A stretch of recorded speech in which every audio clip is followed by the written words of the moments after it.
Meus irmãos, recebam a paz do Senhor. Quero aproveitar aqui, nós estamos sobre os pés, e convidá-los para a leitura de um texto da palavra do Senhor. Segunda carta do apóstolo Paulo à igreja em Corinto. Segunda carta de Paulo aos Coríntios. Capítulo de número 5, versículo de número 18.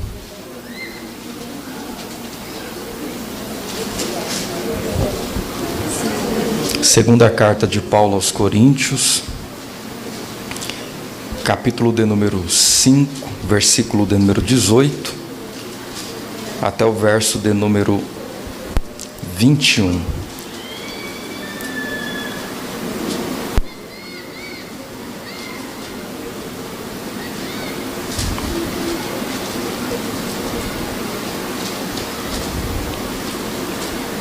O texto diz assim: Ora, tudo provém de Deus, que nos reconciliou consigo mesmo, por meio de Cristo, e nos deu o ministério da reconciliação, a saber, que Deus estava em Cristo, reconciliando consigo o mundo, não imputando aos homens as suas transgressões, e nos confiou a palavra da reconciliação. De sorte que somos embaixadores em nome de Cristo, como se Deus exortasse por nosso intermédio, em nome de Jesus, pois rogamos que vos reconcilieis com Deus. Aquele que não conheceu pecado, ele o fez pecado por nós, para que nele fôssemos feitos justiça de Deus. Curve sua cabeça, eu quero orar mais uma vez junto com vocês. Senhor nosso Deus e nosso Pai, em nome de Jesus Cristo, teu Filho, é que nós estamos na tua presença e diante da tua palavra nós queremos pedir ao Senhor, fala conosco esta noite, fala conosco neste dia que nós mais uma vez vamos se assentar na sua mesa e participar do corpo e do sangue do teu Filho. Senhor, os louvores que foram entoados a ti prepararam o nosso coração, e esta é a tua hora. Glorifica o teu nome, e na proporção que o teu Espírito trabalha em nós e por nós, nós glorificaremos o Senhor da forma como o Senhor merece ser glorificado. Por isto, fala conosco, fala com a sua igreja. Não nos deixe ir embora sem antes termos ouvido a sua voz. Fala conosco. É o que nós te pedimos em nome de Jesus o Cristo. Amém e amém. Muito obrigado, podei tomar assento. Deus abençoe. Os que puderem permanecer com a Bíblia aberta, fique à vontade. Que Deus abençoe a vida do pastor Moisés. Muito obrigado pela oportunidade. Todos os obreiros desta casa, muito obrigado. Deus abençoe a todos.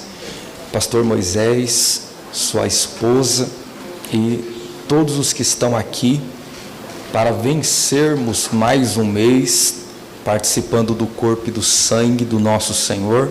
Que Deus seja louvado pela sua vida.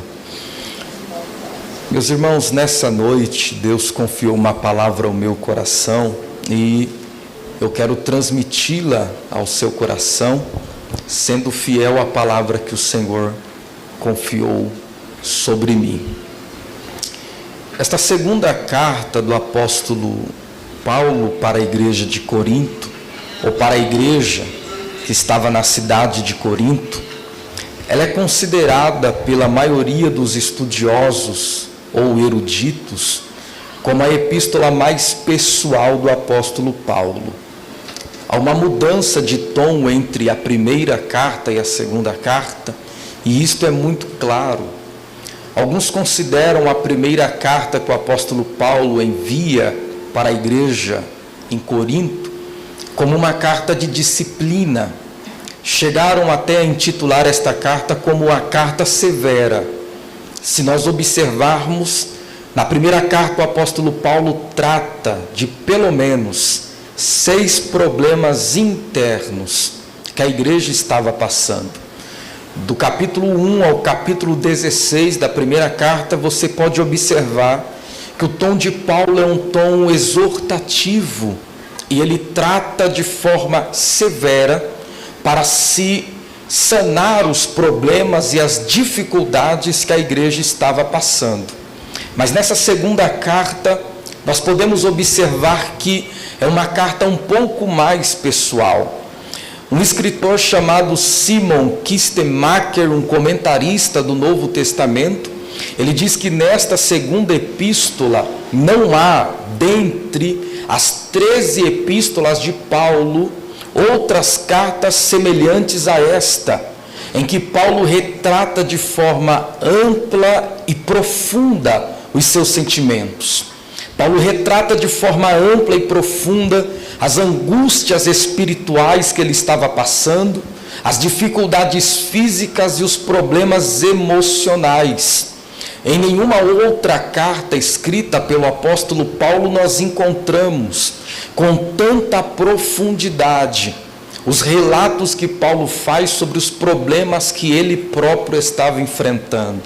Se nós observarmos, nesta segunda carta, Paulo faz uma lista por 3 vezes consecutiva dos problemas que ele estava passando. A primeira lista que Paulo descreve dos problemas dele está no capítulo 4, do versículo 10 ao 13. Paulo conclui que os sofrimentos que ele estava passando tinham um propósito. Nesta primeira lista do capítulo 4, Paulo deixa muito claro que todos os sofrimentos que ele estava enfrentando resultariam na glória de Deus e estavam acontecendo para a glória de Deus. A segunda lista de problemas que o apóstolo Paulo cita nesta carta está no capítulo 6, do versículo 3 ao verso de número 10. O apóstolo Paulo confessa que os sofrimentos que ele estava enfrentando tinham como propósito confirmar a pureza e a fidelidade do ministério que Deus havia confiado para ele. Para Paulo, o sofrimento era uma confirmação que ele estava mantendo o ministério que a ele foi confiado de forma pura e de forma fiel. A terceira lista de sofrimentos que Paulo cita nesta segunda epístola está no capítulo de número 11, do versículo 23 ao 28.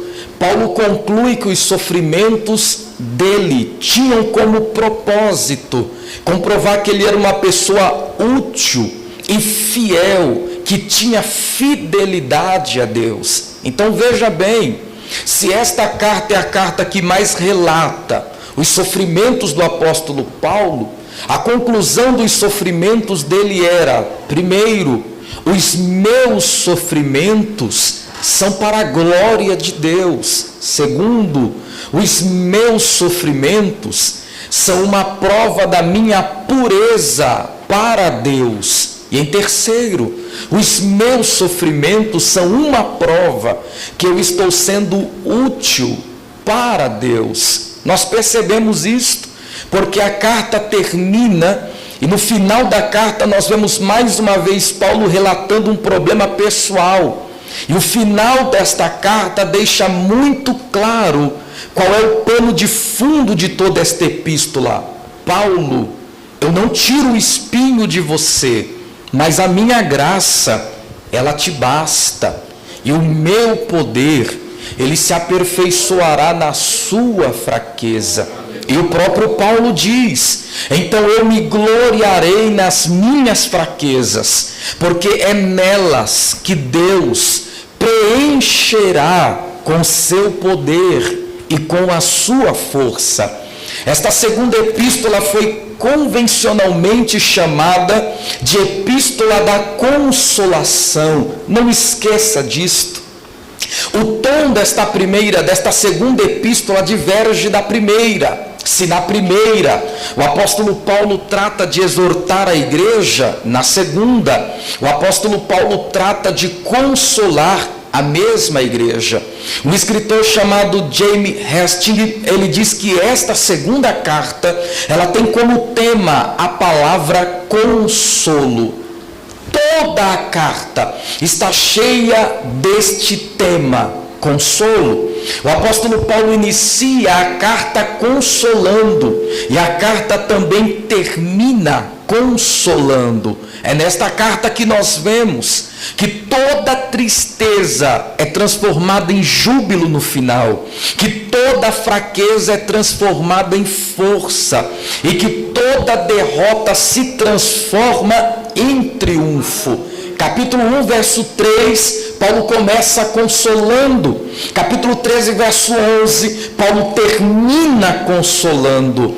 O escritor muito popular, chamado Isber, ele diz que nesta carta nós temos por 18 vezes o verbo consolar, e por 11 vezes o substantivo consolação. Veja que se na primeira carta o apóstolo Paulo está exortando a igreja, na segunda carta o apóstolo Paulo está consolando a igreja. O que acontece é que a primeira carta, que foi tida como uma carta para exortar, teve efeito.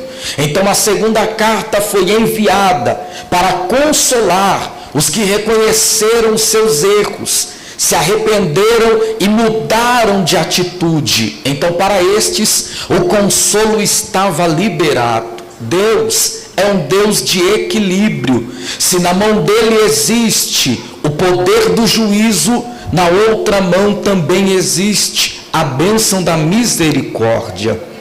Se em uma mão ele possui a vara para corrigir, na outra mão ele também possui um cajado para aproximar.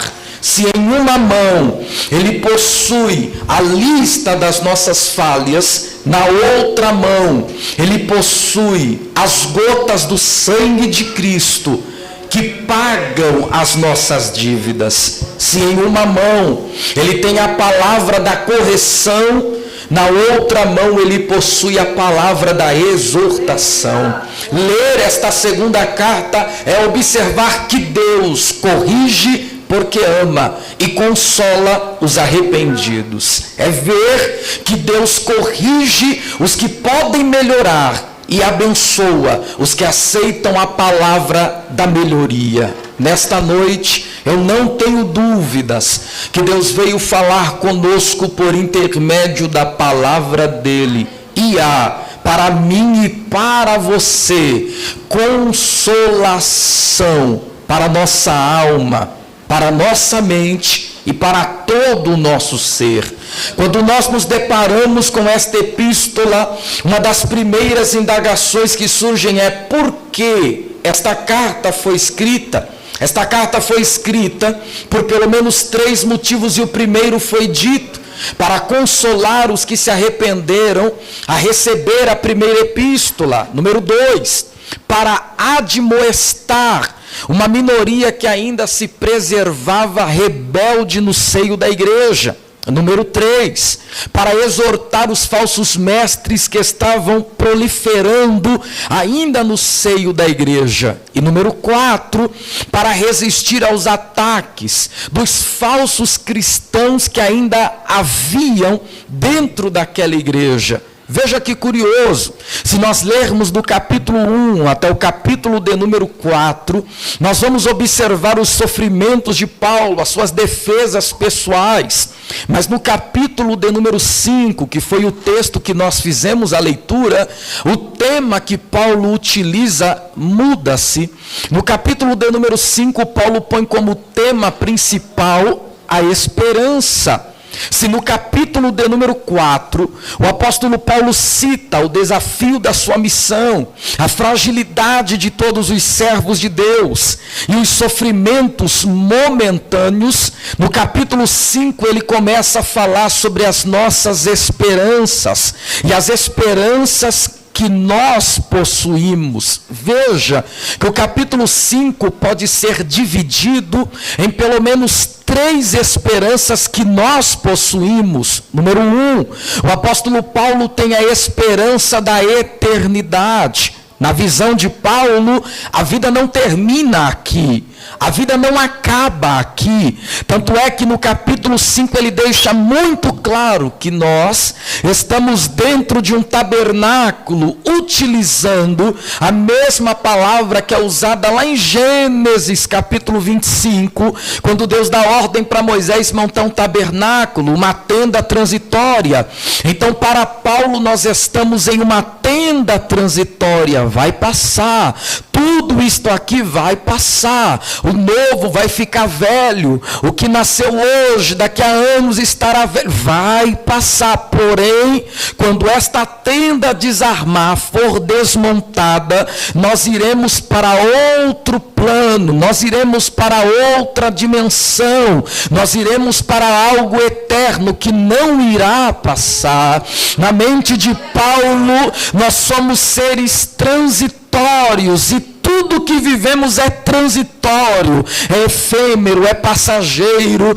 E certo estava Salomão em Eclesiastes quando disse: tudo é vaidade, vaidade, vaidade. Do substantivo hebraico ebel, vaidade, passageiro, sopro, vento, bolha de sabão. Tudo isto passa, mas para Paulo, quando a vida aqui finda, a vida lá inicia. Quando as coisas aqui acabam, as coisas lá começam. Talvez seja baseado nisto que um dos pais da igreja, e há quem diga que foi o maior teólogo da igreja, Agostinho de Hipona, o africano, compôs uma poesia sobre a morte, e na poesia ele disse: a morte não é nada, nós só atravessamos a estrada para o outro lado. Eu não deixei de viver, eu apenas estou vivendo em outro plano. Eu não deixei de existir, eu estou existindo em outro plano. E para o crente a morte não é nada mesmo. Glórias a Deus. O príncipe dos pregadores do século XVIII, Spurgeon, disse: quando a morte te deixa, a eternidade te alcança. E nós damos glórias a Deus, porque eu não sei se amanhã eu estarei de pé em terra, mas eu sei que se em terra o meu corpo estiver estirado, na eternidade a minha alma estará jubilando, exaltando, adorando. Eu sei que você também tem esta esperança. Oh, bendita esperança! Glórias a Deus. A segunda esperança do capítulo de número 5, Paulo dá vários conselhos para quem pretende viver uma vida cristã. Capítulo de número 5, do versículo de número 11 até o verso de número 17, Paulo diz o seguinte: olha, se você pretende viver uma vida cristã, tenha em mente que, se você conheceu um irmão em Cristo, antes dele estar em Cristo, ele era uma pessoa, mas depois que ele passou para Cristo, esqueça quem ele foi antes de Cristo, pois a partir do momento que ele está em Cristo, ele já não é mais o mesmo que ele era antes de estar em Cristo. E Paulo conclui: porque tem aquele que está em Cristo, nova criatura é. Aleluia! E as coisas antigas, velhas já passaram. E olha que palavra forte ele usa no verso 17: e tudo se fez novo. Glórias a Deus. Se nós fôssemos fazer uma retrospectiva ou uma introspectiva, não há problemas, e fôssemos nos lembrar quem nós éramos antes de Cristo, nós teríamos que se lembrar do milagre das bodas de Canaã. Antes de Cristo, água. Depois de Cristo, vinho. Antes de Cristo, inodoro, incolor, sem sabor nenhum. Depois de Cristo, com cor, com sabor, com aroma agradável. É a vida.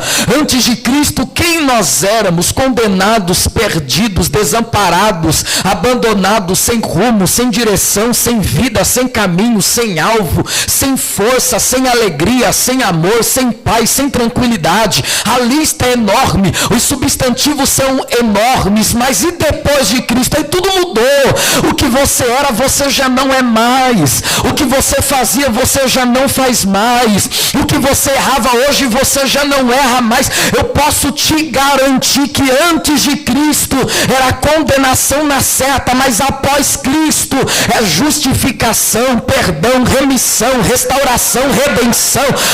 Aleluia! Eu preciso te dizer que antes de Cristo, quem nós éramos? Éramos simplesmente alguém à margem da sociedade, dispostos a viver o pior e receber o que viesse.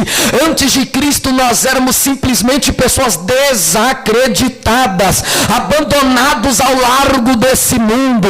E não me pergunte o que foi que Cristo viu em mim ou em você, para Ele olhar com misericórdia, te alcançar com a graça, te trazer para a presença dEle, te dar um banho de sangue, escrever seu nome no livro da vida e ainda declarar para mim e para você: o velho passou, acabou. Quem você era.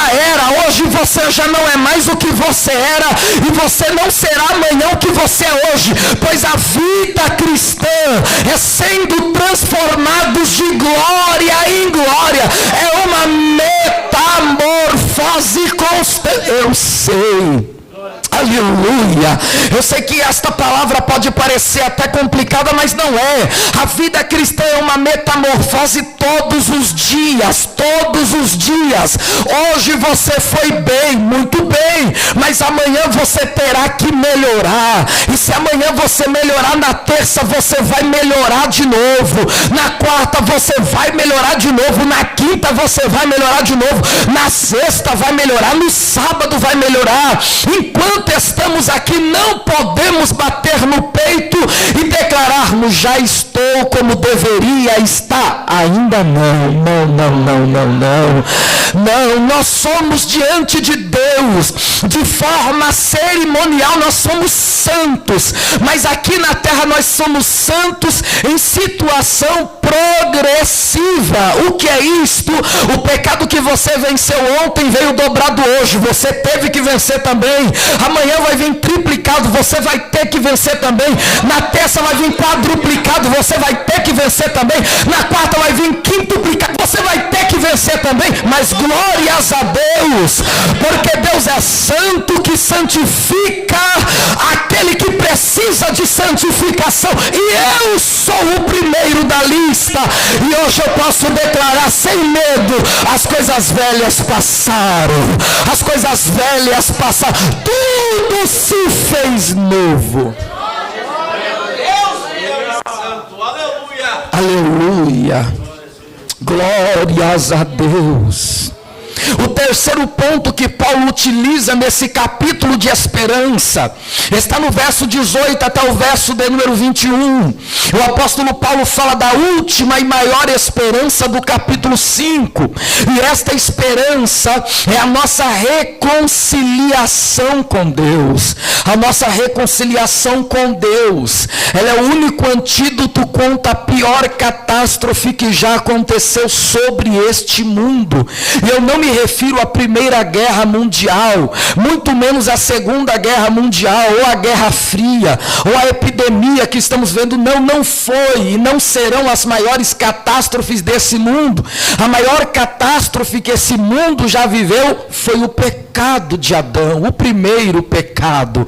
Foi o pecado de Adão que Paulo, no capítulo 5 da carta aos Romanos, Paulo deixou muito claro: olha, por causa de um homem entrou o pecado no mundo, e por causa da entrada do pecado entrou também a morte. E se um homem pecou e o pecado entrou e a morte entrou junto, todos os homens se tornaram participantes do mesmo pecado e receberam o mesmo juízo. Por causa de um, pela desobediência de um, todos pecaram e destituídos foram da glória de Deus. Nós costumamos dizer que Adão representa o líder federal da raça humana. O que é isto? O cabeça, o primeiro, o que daria origem a todos os outros. Então, por causa do seu pecado, todos os que nasceram posteriormente, após Adão, todos se tornaram participantes do mesmo pecado, mesmo não tendo pecado na aparência daquele pecado. O pecado de Adão foi a maior catástrofe. Se você quiser entender o hoje, é necessário estudar o amanhã. Como o escritor da Academia de Letras do Brasil diz, se você quiser, a história pode ser sua pedagoga, mas se você não quiser aprender com ela, ela se tornará sua coveira. Para você entender o hoje, para você entender o sacrifício da cruz, olhe primeiro para Gênesis capítulo 3. Olhando para o primeiro pecado, você entende a cruz de uma forma um pouco mais ampla. O primeiro pecado de Adão trouxe ruptura sobre várias áreas. Não ficou só naquilo ali. Veja bem, quando Adão peca, a primeira ruptura que acontece é a ruptura espiritual. O contato entre o homem e Deus se torna difícil, e a própria Bíblia diz que o pecado se torna uma barreira, um muro. Deus de um lado, o homem do outro. Agora o homem já não tem mais livre acesso. O homem já não pode chamar Deus a qualquer hora, a qualquer momento. Deus pode vir, mas o homem não pode se apresentar, porque o homem está em estado de consciência. A segunda ruptura do pecado do nosso pai Adão foi a ruptura familiar. Nem bem pecou. E quando Deus perguntou, e aí, o que aconteceu? Olha, foi a mulher que o Senhor me deu. A terceira ruptura foi a ruptura social. Quando o homem peca, aponta a mulher, e a mulher peca e aponta a serpente. Ali a primeira sociedade, homem, mulher e natureza, foi rompida naquele mesmo instante. A quarta ruptura do pecado de Adão foi uma ruptura ecológica. Não pense que o homem começou a destruir a natureza hoje. Não. Quando Adão peca, a primeira atitude dele é arrancar folhas de uma árvore. Começou a destruir a natureza. A quinta e última ruptura foi do homem consigo próprio. Foram as rupturas psicossomáticas. O homem peca, se esconde, sente medo, sente vergonha.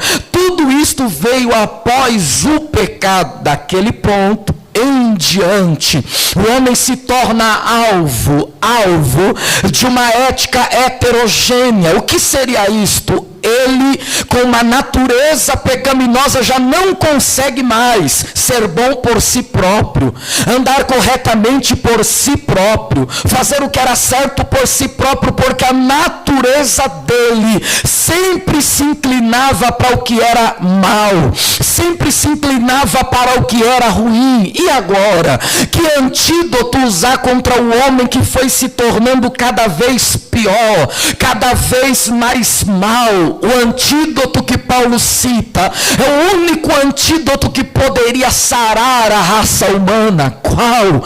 Não era o homem se reconciliando com Deus, era Deus, através de Cristo, reconciliando o homem consigo próprio. E isto é algo maravilhoso. Quem errou foi o homem, quem falhou foi o homem, quem cometeu um erro de desobediência foi o homem, mas quem fez a proposta de misericórdia foi quem mais foi ofendido. Quem fez a proposta de perdão foi aquele que mais foi ofendido. A mensagem do Evangelho é esta: que o ofendido veio se reconciliar com o ofensor, que aquele que foi e sofreu a desobediência veio se reconciliar com o desobediente. Não foi o homem que subiu, foi Deus que desceu. Não foi o homem que foi Deus quem veio. Ah, irmão, isto é maravilhoso, isto é glorioso, isto é maravilhoso. Foi o próprio Deus quem veio, quem desceu, quem se aproximou para se reconciliar com o homem. E qual foi o método que Deus usou para se reconciliar com o homem que estava perdido? A humilhação do próprio Deus. Foi o próprio Deus quem se humilhou para que houvesse reconciliação entre Deus e os homens. Quando eu digo humilhação, o que nós pensamos a princípio como senso comum é, sim, Cristo se humilhou quando ele foi para a cruz do Calvário, ou melhor, Cristo se humilhou quando ele foi chicoteado no pátio de Pilatos, ou melhor, Cristo se humilhou quando ele foi preso na noite de quinta entre sexta. Nada disso. A humilhação de Cristo não começa na prisão, a humilhação de Cristo não começa no julgamento, a humilhação de Cristo não começa quando ele é chicoteado, a humilhação de Cristo não é na crucificação. Como pregador, não é. Quer que eu te lembro? Carta de Paulo aos Filipenses, capítulo 2, verso 5 ao verso 8. Paulo disse o seguinte: e ele, sendo em forma de Deus, não teve por usurpação ser semelhante a Deus, antes esvaziou-se, assumindo forma de homem, e humilhou-se, tomando forma de servo e servo obediente até morte, morte de cruz. Mas Deus o Pai o exaltou e lhe deu um nome que é sobre todos os nomes, para que ao nome de Jesus todo joelho se dobre e toda língua confesse que ele é Senhor, para a glória de Deus o Pai. Não se assuste com isso que eu vou te dizer, mas a humilhação de Cristo, ela começou quando ele desceu do céu. A humilhação de Cristo começou quando ele deixou o trono de glória. A humilhação de Cristo começou quando ele se esvaziou-se dos seus atributos. A humilhação de Cristo começou quando ele, sendo Deus, encarnou na terra. A humilhação de Cristo começou quando ele, sendo criador dos mundos e do mundo, quando ele nasceu de um ventre de uma mulher. A humilhação de Cristo começou quando ele, sendo Deus que criou tudo pela sua palavra, se amamentou em leite materno no seio de uma mulher. A humilhação de Cristo começou quando ele, que se assenta sobre um alto e sublime trono, teve como primeiro berço uma manjedoura. A humilhação de Cristo começou quando ele, que é adorado pelos anjos, pelos arcanjos, pelos querubins e pelos serafins, nasceu em uma família pobre de Nazaré. A humilhação de Cristo começou quando ele, que pisa no globo da terra e o trono dele está acima das estrelas, quando ele, quando criança, teve que aprender a engatinhar. A humilhação de Cristo começou quando ele, que é quem dá o pão para as aves que não plantam nem colhem, quando ele teve que pedir água para uma mulher samaritana. A humilhação de Cristo começou quando ele, que alimenta os filhotes dos leões, precisou ser alimentado por uma mãe e por um pai aqui na terra.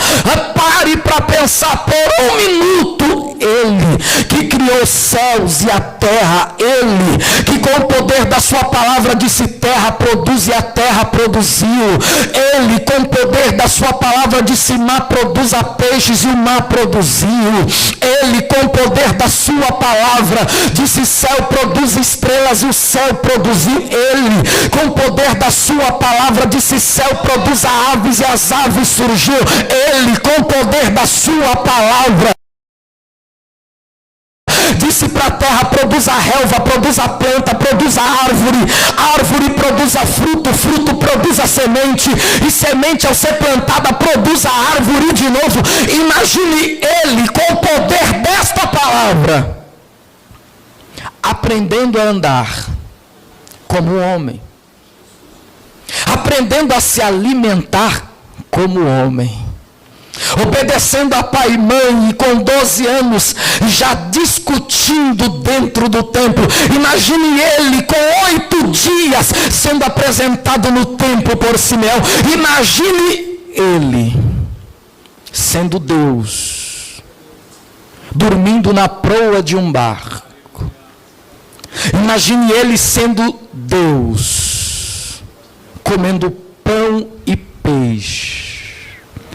Imagine ele sendo Deus, andando com 12 homens iguais a eu e iguais a você. Imagine ele que segura o universo com a palma da mão, sendo levado por Maria e por José, sendo segurado pela mão. O escritor Charles Swindoll diz o seguinte: imagine aquele que está sentado em um trono, usando fraldas de uma criança. Imagine aquele que está sentado em um alto e sublime trono, engatinhando dentro de uma casa.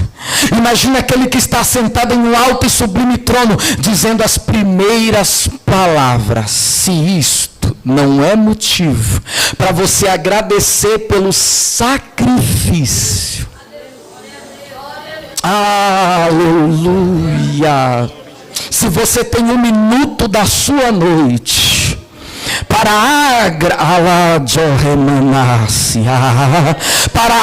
agradecer. O sofrimento não começa na cruz. O sofrimento começa quando ele sai da glória e se esvazia dela e vem ao mundo como homem de dor, homem aprovado nos trabalhos, homem que o semblante faz os outros homens não verem nele motivo para o desejar, mas ele veio como pobre. Oh, glórias a Deus. Oh, glórias a Jesus. O seu Cristo veio só por amor. O seu Cristo veio por pura bondade. Não dá para dizer para ele: eu mereci a salvação. Ele não mereceu. Vós sois salvos pela graça mediante a fé, e isto não provém de vós, é dom de Deus, para que ninguém se glorie. Não, não, não. Eu dou glória porque Deus se encarnou. Ele veio como homem, ele sofreu como homem, ele lutou como homem, ele foi para a cruz como homem. Caminhando para o final, o escritor A.W. Pink diz que a morte de Cristo foi: 1, natural, ele morreu mesmo. 2, definida antes dos tempos. Cristo não era um plano B na mente de Deus, nem um plano C na mente de Deus. Antes do mundo ser mundo, o Cordeiro já havia sido sacrificado na mente eterna de Deus. E 3, a morte de Cristo foi sobrenatural. Ele não se entregou para salvar ele se entregou para salvar a todos aqueles que creem. Ele não se entregou para salvar uma nacionalidade específica. Ele se entregou para que não houvesse judeu nem gentil, mas todos fossem um só povo. Ele não se entregou para salvar pobre e perder rico. Ele se entregou para que rico e pobre diante deles fossem o mesmo. Ele vai para a cruz como homem. O escritor francês Pierre Barbet, cirurgião, vai dizer que no momento da crucificação era quase impossível de imaginar. Foi preso na noite de quinta no horto do Getsemane. O primeiro julgamento é o julgamento religioso. Anás e Caifás vão julgá-lo. Do julgamento religioso passa para o julgamento civil, levam ele para Pilatos. De Pilatos passa para o julgamento territorial, levam ele para Herodes. Ninguém encontra uma culpa nele. E o que Isaías profetiza se cumpre, porque ele vai calado, como uma ovelha muda levada ao matadouro. Os 12 apóstolos, segundo Mike Murdock, 11 sumiram. Um se suicidou, 10 sumiram. Só um apóstolo ficou aos pés dele, que foi João, o apóstolo do amor. Dificilmente quem muito ama abandona. Quanto mais você amá-lo, menos você irá desejar abandoná-lo. Quem muito ama não abandona, fica junto. Oh, aleluia. Na sexta-feira, no julgamento de Pilatos, Pilatos vê que está chegando a semana da Páscoa. Pilatos lava a mão e diz: vocês querem que eu solte quem? Esse homem chamado Jesus, que é tido como rei dos judeus, ou Barrabás, um assassino, homem de rebelião, um homem que propaga ira contra o governo? Quem vocês querem que eu solte? E a multidão começa a gritar: solta Barrabás, mata Jesus. Solta Barrabás, crucifica Jesus. Só que a multidão não sabia, mas a boca da multidão estava profetizando a nossa vitória. Pregador como? Simples. O nome Barrabás significa Bar, filho, Rabás, filho do pai. Sabe, Jesus ficou condenado no lugar de um homem que o nome significava filho do pai. Eu era Barrabás. Você era Barrabás. Vocês eram Barrabás. Mas não foi a multidão que gritou: crucifica o Cristo e solta o filho do pai. Não. Foi o próprio pai quem definiu isto. Cristo vai para a cruz para que os Barrabás sejam livres. A cruz era para mim. A cruz era para você. O juízo era para nós, mas o Pai enviou o Filho unigênito, e o Filho unigênito se entregou no lugar dos que hoje também são filhos, e nós podemos dizer: ele foi no meu lugar, ele morreu no meu lugar. Oh, aleluia! Eu me lembrei de uma frase de um escritor europeu, C.S. Lewis, e ele disse o seguinte: o Filho de Deus se tornou homem para que os homens se tornem filhos de Deus. Foi por causa do sacrifício dele. Ele vai ser chicoteado 38 açoites com azorraga, um chicote de 12 pontas, mais ou menos 120 ou 130 marcas de flagelo nas suas costas. Pierre Barbet diz que dava para ver os ossos do seu lado. Alguns escritores dizem que os pedaços da sua carne eram soltos. Quanto mais o chicote batia, mais a carne era dilacerada, a ponto dele ser levado para o caminho do Gólgota. Uma cruz que possui na sua haste horizontal mais ou menos 50 quilos. Uma cruz que possui na sua haste vertical mais ou menos 2 metros a 2,5 metros de altura. E ele vai levar a cruz. Apenas um lado. Ele vai chegar no alto do Gólgota, o Monte Caveira. E a Bíblia diz que os pregos, e a história conta que os pregos tinham mais ou menos 9 centímetros e furam a sua mão a ponto da sua mão ser presa na madeira da cruz.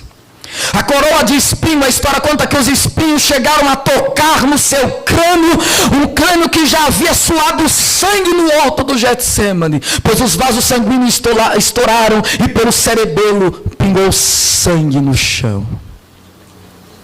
Ele vai ser posto na cruz do Calvário. Uma placa escrita em 3 idiomas, no grego, no hebraico e em latim: eis aí o rei dos judeus. Um ladrão na esquerda, um ladrão na direita. O ladrão diz para ele: se você é o filho de Deus, desce daí, se salva, salva a mim. Mas o outro ladrão olhou para ele ensanguentado, com uma coroa de espinho na cabeça, e disse: eu sei que você é inocente. Lembra-te de mim quando entrares lá no teu paraíso. Jesus olhou para ele e disse: hoje mesmo você vai estar comigo no meu paraíso. Jesus é posto na cruz ao meio-dia e fica na cruz até as 3 da tarde, a hora nona. E a Bíblia diz que na hora nona a terra já não vê mais um carpinteiro. A terra vê o próprio Deus na cruz. O sol olha para a terra e diz: eu não vou brilhar porque quem me criou está na cruz. As nuvens olham para a terra e dizem: o nosso Criador está na cruz. Vamos enegrecer o céu porque não há beleza em Cristo da cruz. A terra vê aquela cena e diz: está na hora da gente se manifestar contra, porque quem nos criou do nada está preso em uma cruz. A Bíblia diz que a terra começa a tremer. Aleluia. Treme tanto que o templo abre-se uma fenda no Santo dos Santos e o véu se rasga de alto a baixo. E o escritor da carta aos Hebreus diz: e hoje você pode entrar, porque o véu foi rasgado de cima a baixo.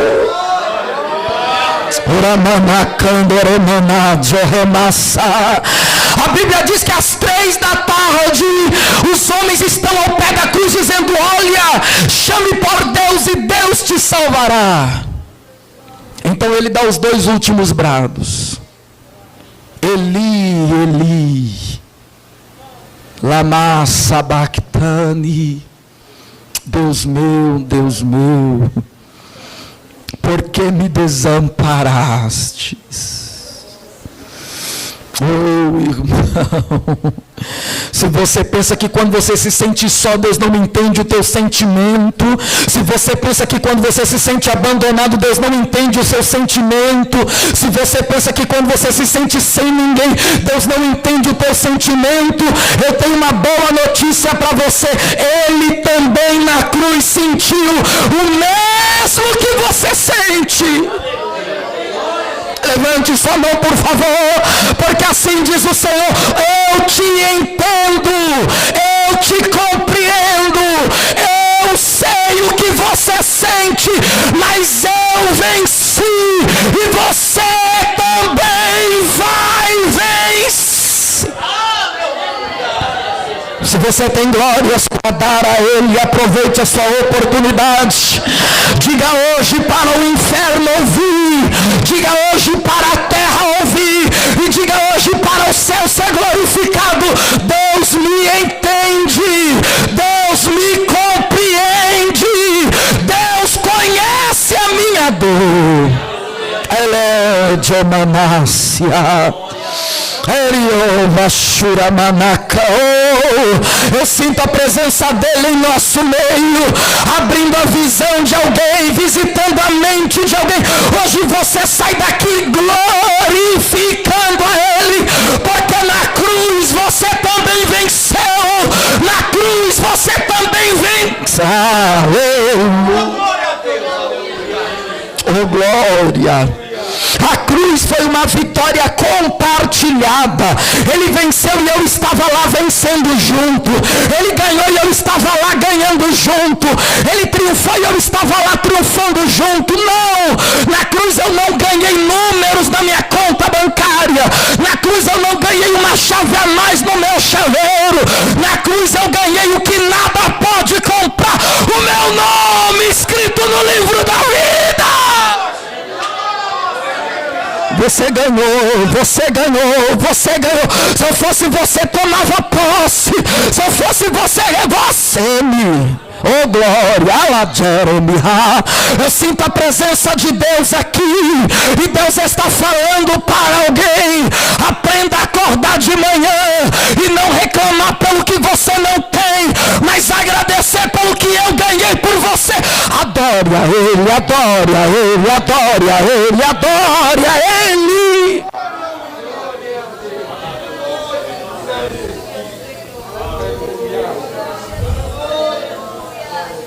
Oramassi canto ramaia, oramassiando é caladia manassi, emiatéria. Oh, que presença boa!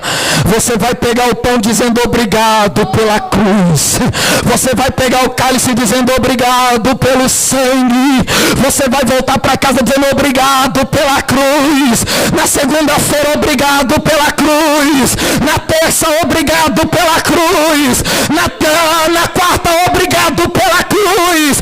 Na quinta, obrigado pela cruz. Na sexta, obrigado pela cruz. Eis aqui o significado do que é amor. Amor é a cruz, é o Calvário, o púlpito onde Deus pregou o amor. Se você quer uma definição de amor, não vá ao dicionário, vá até o Calvário. Tem que amar muito para se entregar por quem não merece. Tem que amar muito para entregar o filho por pessoas que não fariam o mesmo. Tem que amar muito para se entregar por pessoas que seriam ingratas ao decorrer da caminhada. Tem que se amar e amar muito para entregar o que há de mais precioso na eternidade por pessoas que não tinham valor nenhum. Ah, tem que amar demais. Tem que amar muito para fazer isso. Eu finalizo com as palavras do apóstolo João na sua primeira epístola, capítulo 2. Meus filhinhos, estas coisas eu vos escrevi para que não pequeis. Mas se alguém pecar, tendes no céu um advogado para com o Pai, Jesus Cristo justo. Por isso ameis uns aos outros, e o sangue de Jesus vos purifica de todo o pecado. Por um momento adore a Ele, adore a Ele. Seja renovado pelo Espírito dele, seja tocado pela virtude, glória. Sinta o perdão que vem sobre você essa noite. Sinta o sangue dele que ainda está aspergindo sobre a nossa vida. Sinta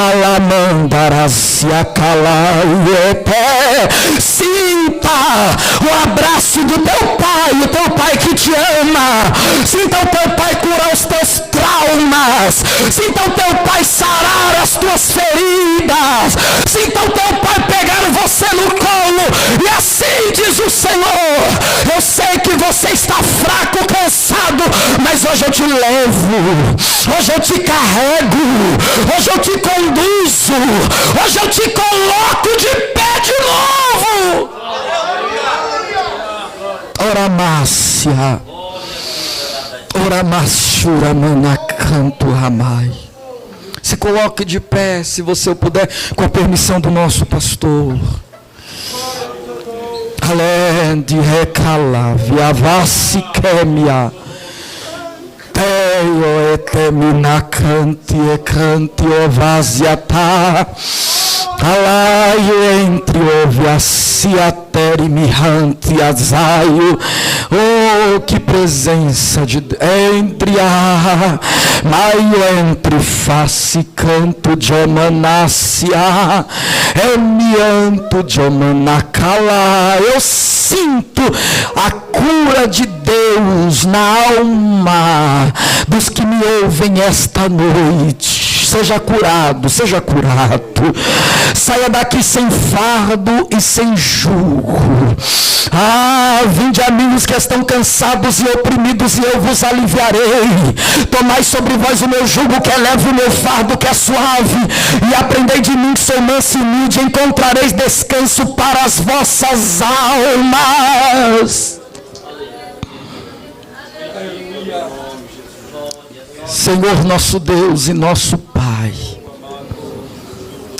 Senhor, a palavra é de agradecimento. Obrigado pela obra do Calvário.